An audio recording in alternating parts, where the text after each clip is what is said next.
देखने तो बच्चे की माँ की हालत बहुत गंभीर है, दोनों में से किसी एक को ही बचाया जा सकता है। आप दोनों फैसला कर लो, बच्चे को बचाना है उसकी माँ को।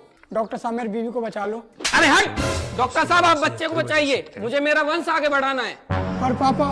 अरे चुप! डॉक्टर साहब आप जाओ, बच्चे को बचाओ, मुझे मेरा वंश आगे बढ़ाना है। ठीक है।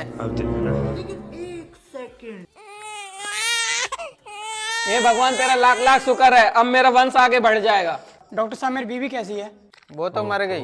हाय मेरी बीवी कहाँ चली गई वो छोड़ के?